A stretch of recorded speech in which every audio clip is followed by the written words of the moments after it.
name is Karen Purcell, and I'm with the Cornell Lab of Ornithology.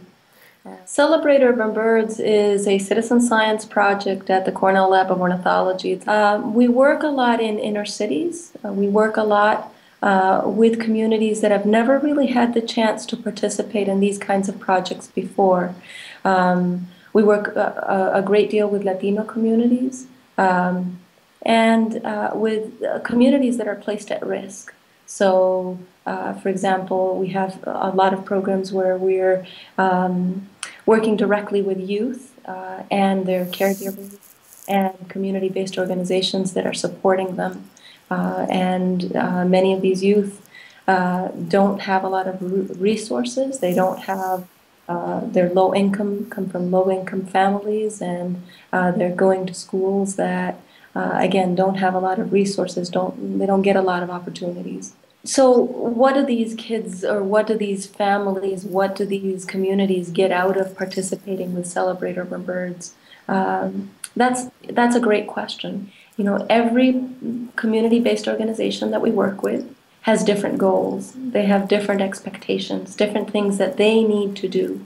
And Celebrate Urban Birds has been, you know, we've been very deliberate about being flexible and working with, partnering with those community-based organizations so that we can provide opportunities that fit into their goals. So, for example, many of the organizations that we work with, they've received edicts from the top down saying, okay, you've got to have more STEM education, for example, in your outreach. Yet they don't know how to do it. You know, this is something brand new to them. So we tailor our programs to work with them so that there's a lot of education for the youth about careers in science and about how we integrate science into our everyday lives. For other organizations, for example, health-based organizations, they really need to do something for the well-being of their patients or their clients. And we are able to work with them to get their participants, their clients outside to do a project that you know, is maybe a little bit different from something that they've done before, but fits well into what they need to do, into their goals.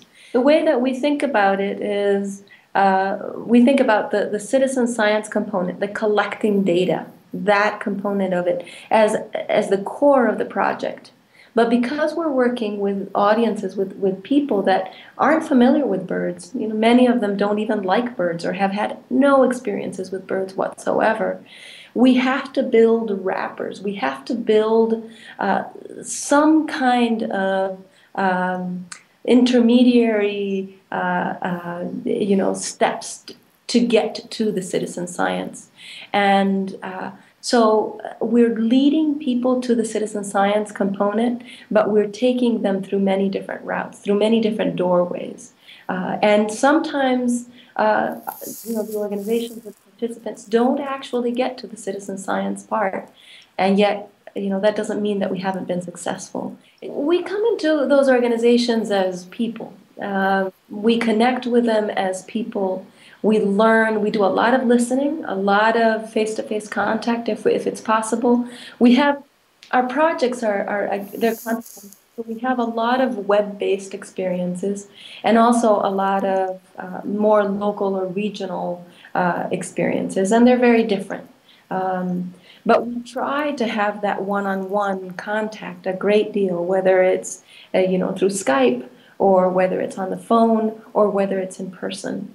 So we do a lot of connection building, you know, a lot of, we spend a lot of time working simply on gaining trust, on learning about what the organizations that we work with, what their needs are, what their expertise is, what it is that they want to do, what it is that they want to get out of it, and then go from there.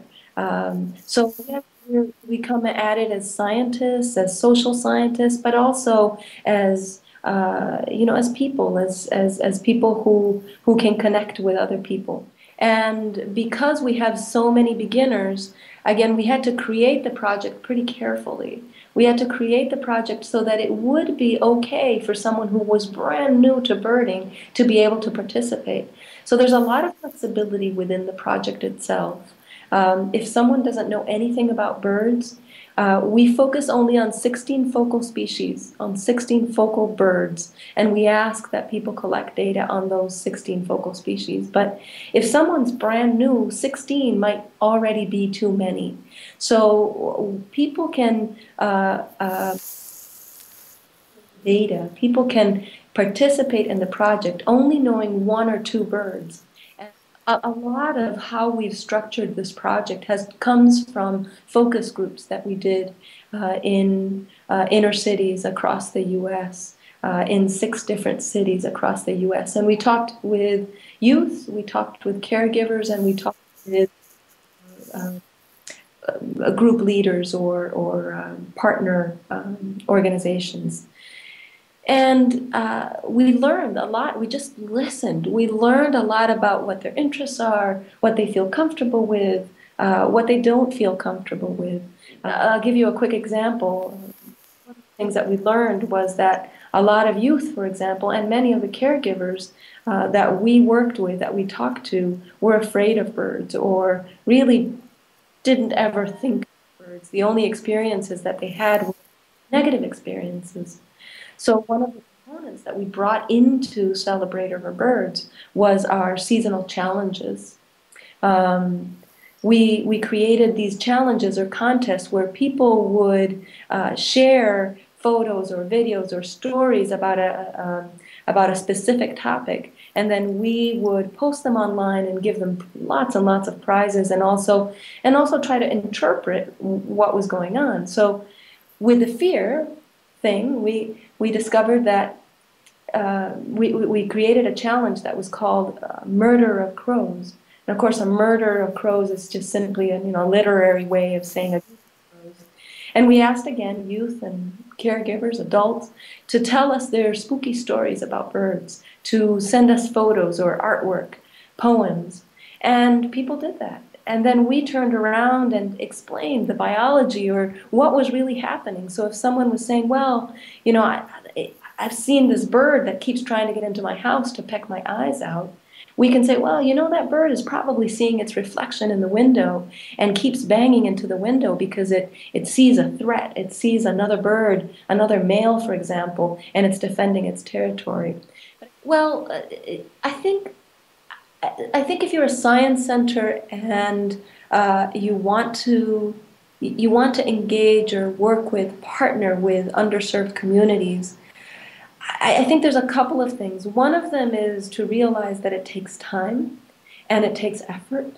And it takes a lot of consistent face time. It takes getting to know the people that you want to work with, learning about what their needs are, what their strengths are. I think one of the things that really surprised me when I first came to work at the Lab of Ornithology, I made the mistake to make the assumption that everybody knew about us and that everybody would want to participate, that everybody would think that our projects were exactly what they needed. And very quickly I found out that that's not true, that the great majority of people don't know who we are, couldn't care less about what we're doing, and don't connect with what we connect with, and don't necessarily even see who if we've got the Citizen Science Project and they're collaborating by giving us data, who benefits out of that? So it took me a while to step back and begin to really think about things from the perspective of the communities that we wanted to work with. The work of doing that is worthwhile. It will make your projects richer. It will make your projects resonate more with underserved communities, and also make more sense. I mean, be more relevant to underserved communities. And also really realizing that in order for you to partner with a particular group, you got to be on an equal basis, and the only way that you can be equal partners is if you stop, think about your objectives, listen to the work, the people that you're working with and their objectives, and then come to a compromise or come to a way of moving forward that benefits both groups. I think that's key. That work has to happen. I've heard so many times groups say, science groups or museums or say, we've got great programs. I don't understand what's wrong with them. Why don't they come to these great programs?